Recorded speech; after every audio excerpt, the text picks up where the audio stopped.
오늘 이슈 플러스에서는 특검 수사 상황 짚어보겠습니다. 김정환 변호사와 함께하겠습니다. 어서 오세요. 변호사님 안녕하세요. 네. 여쭤볼 게 너무 많습니다. 네. 김건희 국정농단 특검이 김 여사에 대해서 조사한 지 하루 만에 영장을 청구를 했어요. 언론사 기자들은 대부분 몇 번 더 부를 거다라고 예상을 했는데 변호사님은 어떻게 예측하셨습니까? 그러니까 저는 영장은 청구될 가능성이 꽤 높다고 생각을 했습니다. 빨리 청구될 빨리 될 거다? 것이다. 예. 여러 가지 이유가 있었는데요. 일단은 특검의 수사 기간이 한 170일 정도로 한정적입니다. 그러면 지금 혐의가 16가지 정도 되는데 그중에서 지금 첫 조사에서 확인한 사실, 그리고 영장 청구서에 기재된 사실들을 보면 혐의 입증이 명확한, 그러니까 특검에서 혐의 입증에 자신이 있는 범죄들에 대해서만 영장에 기재를 했고 그걸 토대로 해서 일단 구속을 시켜야 수사에 동력이 생긴다고 생각했을 가능성이 매우 높습니다. 지금 세 가지 도이치모터스 사건이나 알선 수재 같은 경우는 혐의가 어느 정도 명확한데 그 외에 지금 많은 의혹이 있지 않겠습니까? 삼부토건 사건을 비롯해서. 그런데 삼부토건 사건을 비롯해서 주요 지금 참고인들이 도주 중입니다. 그러니까 흔히 말하는 저희 집사로 불리는 김혜성의 경우, 그리고 삼부 부회장인 이기훈의 경우에는 좀 도주 중이기 때문에 지금 주범인 김건희에 대한 신병을 확보해야만 사실은 수사에 탄력을 가질 수 있다, 동력을 받을 수 있다라는 생각을 했을 가능성이 매우 높고, 그리고 김건희가 출석을 해서 여러 진술을 했는데 그 진술이 사실은 객관적인 증거에 배치되는 것들이 여러 부분 발견이 되지 않습니까? 그러면 이 부분은 증거인멸의 우려가 있다고 판단될 가능성이 매우 높다고 특검이 판단했을 것이기 때문에 빠른 시일 안에 아마 영장을 청구한 것이다, 이렇게 생각이 듭니다. 그리고 실제로 저희가 이제 재판을 가면 재판 상황에서 6개월을 넘어서는 구속을 못하지 않겠습니까? 그러면 사실은 기법상 검찰은 별건에 대한 기소를 추가로 이어가면서 모든 재판을 구속 상태에서 마무리하려고 하기 때문에 지금 시점에서 일단 신병을 확보해서 구속을 하고 그다음에 기소를 하고 다른 사건에 대한 수사를 이어가야만 재판이 끝날 때까지 김건희가 구속된 상태에서 재판을 할 수 있다, 이런 생각을 했을 거라고 생각이 듭니다. 네. 지금 특검에서는 의혹을 16가지로 정리를 했었잖아요. 그런데 처음에 보면은 출석 요구서에는 5가지 의혹을 가지고 출석을 요구를 했단 말이에요. 그러니까 변호사님 보시기에는 특검이 초반에 확실히 자신 있는 의혹부터 들여다봤다, 이렇게 보시는 거네요. 네, 구속을 시킬 수 있는 혐의에 대해서 먼저 조사를 하고 그리고 나서 영장을 청구했다, 이렇게 생각이 들고요. 그 특검에서 지금 1호로 기소한 사건은 삼부 사건입니다. 그런데 삼부에 대해서는 지금 영장에 기재가 되어 있지 않지 않습니까? 그렇죠. 그 부분에 대해서는 수사가 더 필요하기 때문에 일단은 그 부분은 영장에서 제외했다, 이렇게 생각을 하시는 게 좋을 것 같습니다. 지금 구속영장 청구할 때 들어있는 혐의를 보면은 자본시장법 위반, 정치자금법 위반, 알선수재 혐의, 이렇게 돼 있습니다. 어떤 내용이라고 보면 될까요? 그러니까 일단 도이치모터스 주가 조작 사건이라고 일단 생각하시면 되는 부분이 있습니다. 그러니까 2009년부터 2012년에 걸쳐서 도이치모터스 주가가 한 2,000원에서 8,000원까지 상승을 하는데 그것이 통정거래, 그러니까 사실 말하자면 사기적인 거래로 인해서 이제 특정 세력이 수익을 봤다는 혐의가 있고 거기에 김건희의 계좌가 이용된 것은 사실로 확인이 됐습니다. 그 부분에 대해서 지금 부당이득이 있다고 해서 공범의 형태로 일단 자본시장법 위반이 영장에 기재가 된 것이고요. 그리고 정치자금법 위반은 명태균이 이제 80일에 걸쳐서 무료 여론조사, 그러니까 지금 그 당시에 이제 윤석열 전 대통령의 대선 기간이었기 때문에 그 여론조사를 무료로 해주고 그 대가로 당시 김영선 국회의원이죠. 그러니까 과거 전 국회의원 김영선에 대해서 경남 창원 의창에 단수 공천을 해줬다라는 취지로 지금 정치자금법 위반 혐의가 포함이 된 것이고, 그리고 알선수재는 저희가 잘 알고 있듯이 샤넬백을 건진법사를 통해서 통일교회한테 받아서 전달했다, 그리고 그라프 다이아몬드 목걸이를 전달했다, 이런 혐의로 지금 구속영장이 청구됐습니다. 지금 말씀해 주신 내용들을 조금 나눠서 보겠습니다. 그러면은 도이치모터스 주가 조작 의혹 관련해서 앞서서 변호사님이 자신 있는 증거가 어느 정도 확보된 의혹부터 특검이 따져 물었을 거다라고 말씀을 하셨어요. 관련해서 녹취가 있었잖아요. 김 여사하고 증권사 직원이 나눈 녹취가 있었는데 계좌 관리자 측의 수익의 40%를 줘야 한다, 이렇게 언급을 했는데 김 여사가 나 그때 대학원 다녀서 바빠서 몰랐어요, 기억 안 나요, 이렇게 얘기를 했단 말이에요. 그럼 어떻게 보십니까, 이거? 그러니까 일단 기억이 안 난다는 것은 사실은 좋은 항변은 될 수가 없습니다. 그러니까 참고인들이나 객관적인 증거가 혐의를 향해서 가고 있는데 주요 피의자가 자신의 그런 행동을 했는지 기억을 못한다고 항변하면 기억 안 나는 사실에 대해서 어떻게 반박을 할 수 있겠습니까? 그리고 일단 40%의 수익을 보장한다는 것 자체가 사실 일반적인 거래가 아니라는 것을 반증하는 것이기 때문에 뭐 이 부분에 대해서는 명확하게 혐의가 입증됐다라고 생각이 들고요. 당시에 이제 검찰에서 불기소할 때는 김건희의 계좌가 통정 거래에 이용된 것은 확인이 되지만 그것에 대해서 인지하지 못했다, 인식이 없었다는 취지로 불기소를 했단 말이죠. 근데 그 뒤에 이제 압수수색을 통해서 추가적인 녹취록이 발견되고 지금 이 사건 40%의 수익률 보장 말고도 원금 보장을 해줬다는 취지의 증거들이 드러나 있습니다. 그러니까 4,700만 원을 손실을 봤을 때 그 4,700만 원을 그 세력에서 원금을 보장해줬다. 이것은 사실은 이 거래 자체가 명확하게 수익이 난다. 결국에는 이게 뭐 조작에 의한 혹은 작전에 의한 통정 거래에 의한 주식 띄우기로 인해서 수익이 날 수밖에 없는 구조라는 것을 입증해 주는 것이기 때문에 도이치모터스 주가 조작과 관련해서는 혐의가 충분히 입증됐다고 특검은 생각했을 것이라고 생각이 됩니다. 두 번째 말씀하셨던 그 명태균 씨로부터 무료로 여론조사를 81회에 거쳐서 받고 그 대가로 김영선 전 의원을 공천했다. 이 부분에 관해서 김 여사는 여론조사 요청을 안 했는데 명 씨가 갖고 왔더라. 라는 게 하나가 있고 명 씨에게 왜 전화했냐고 하니까 립서비스 차원이었다라고 했습니다. 해명이 됩니까? 뭐 그냥 해명 자체가 사실은 쉽게 이해하기는 어렵지 않겠습니까? 사실은 그 여론조사라는 것이 한 번 실시할 때마다 수백에서 수천만 원이 든다고 알려져 있습니다. 그런데 그걸 81차례에 거쳐서 요청도 없었는데 스스로 해줬다는 것 자체가 일단은 납득하기가 어렵고요. 그리고 이제 김영선과 김건희의 경우에는 2021년 단수공천을 받고 나서 그 후에 지금 얘기 나오고 있는 김상민 전 검사 공천과 관련해서도 김영선이 계속 김건희한테 요청을 하거든요. 본인이 공천을 받게 해달라는 취지로. 그런 것을 고려했을 때 이 사건 사실은 대가성이 없었다면 혹은 김건희가 그런 영향력을 행사할 수 있다는 확신이 없었다면 그런 전화를 할 이유가 없죠. 특히나 김건희의 경우에는 본인도 스스로 이야기를 하지만 본인은 아무것도 아닌 사람이라고 하지 않습니까? 근데 아무것도 아닌 사람이 왜 국회의원, 5선 국회의원쯤 되는 사람이 김건희한테 전화를 해서 자신의 공천을 사실은 요청을 하겠습니까? 그 해명 자체가 사실은 쉽게 납득하기가 어렵고요. 그리고 당시에 김영선의 경우에는 그 지역구 자체가 특별히 연고가 없었던 곳이고 당시에 거기에 유력한 사실 뭐 의원들이 다 있었습니다. 예전에 뭐 장관 했던 인원들도 있고, 근데 그런 인원들이 사실은 석연치 않게 배제가 됐던 것은 확인이 되고, 특히 명태균의 경우에는 지금 김영선으로부터 세비의 절반을 받아서 수천만 원을 사실 받았다고 하지 않습니까? 그런 걸 다 고려해서 봤을 때 정치자금법 위반도 당연히 입증이 된다고 볼 수 있고, 그리고 나서 이제 칠불사 해동 같은 경우에도 한번 보궐 해서 당선이 되고 나서 추가적인 공천을 요구했는데 김건희가 그거를 거부하자 그 비리를 가지고 제보를 했다는 거 아니겠습니까? 당시에 문제가 터지기도 전에 여러 가지 정황들이 사실은 확보가 되어 있기 때문에 이 사건 정치자금법 위반 혐의도 입증이 된다고 보여집니다. 네.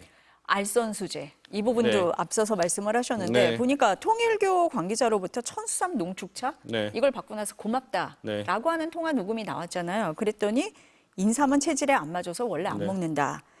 전 씨가 전화 한번 해주라고 부탁을 해서 통화한 것뿐이다라고 했습니다. 이건 어떻습니까? 그러니까 사실은 당시에는 대통령 영부인이니까 영부인의 입장에서 모르는 사람한테 고맙다고 전화한다는 것은 사실은 우리가 일반적으로 공무원의 형태로 봤을 때는 쉽게 이해하기 어렵습니다. 그러니까 적어도 일단 인삼차가 전달이 됐다는 것은 확인이 되는 것으로 보이고요. 그러면 인삼차가 전달이 됐는데 다이아몬드 목걸이와 샤넬백은 전달이 안 됐을 것인가라는 합리적인 의심을 할 수 있습니다. 그런데 당시에 지금 확인된 사실이지만 김건희의 집사 보좌관이라고 보이는 유경옥의 경우에는 샤넬백을 받은 것까지는 인정을 하지 않았겠습니까? 그렇죠. 그런데 사실은 그 샤넬백을 수수한 게 아닌데 그 샤넬백을 다른 물건으로 바꾼다는 것은 더 이해가 되지 않습니다. 특히나 샤넬백을 다른 제품으로 바꿀 때 그램 21g 지금 김건희와 밀접하게 관련이 있다고 하는 공사업체에서 돈을 더 보태서 다른 물건으로 바꿔준단 말이죠. 근데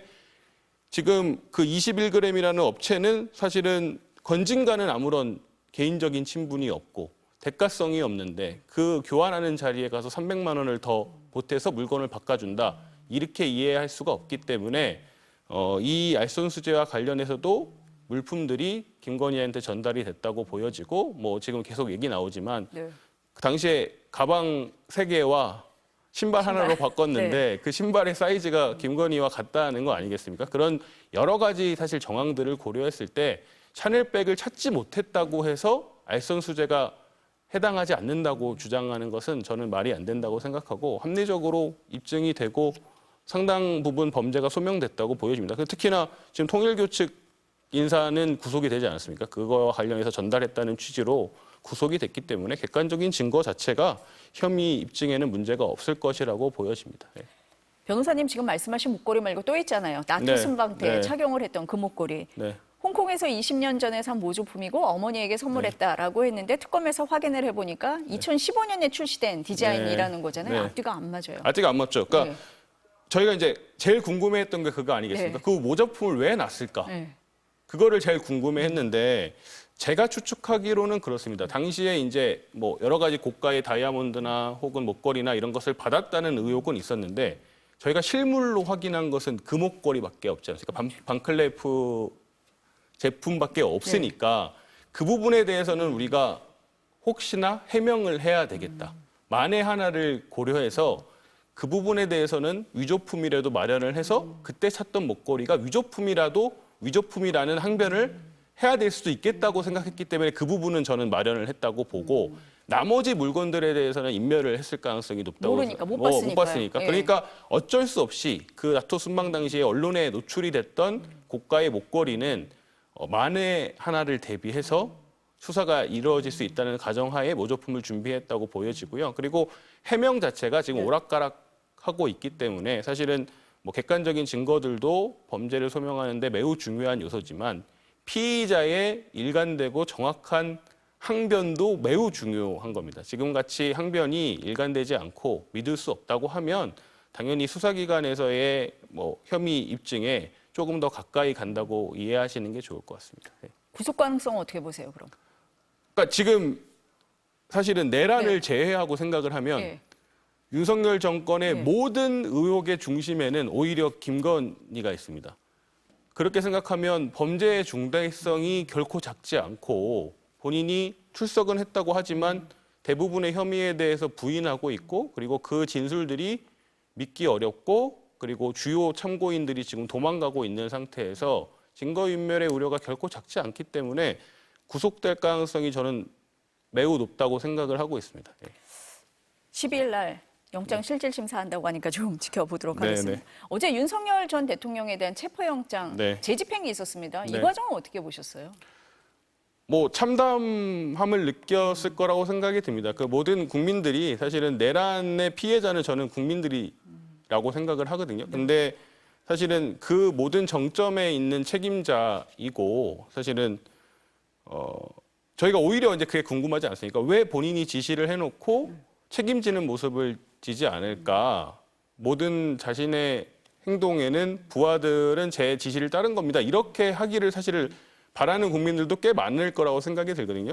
그런데 지금 법원에서 정상적으로 정당하게 발부한 영장에 대해서 뭐 물리력을 본인이 행사해서 거부하는 모습은 뭐 후안무치하다.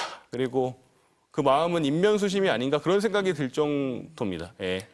지금 변호사님 물리력 동원 말씀을 하셨는데 특검에서는 문제 없다라고 얘기를 하고 있는데 윤 전 대통령 측에서는 형사 고발하겠다, 헌법소원 내겠다 이렇게까지 얘기를 합니다. 법적으로 어떻습니까? 일단 체포라는 예. 개념 자체가 당연히 물리력을 전제로 하는 개념이기 때문에 잡는 거잖아요. 네, 당연하죠. 그러니까 뭐 예. 도망을 가거나 예.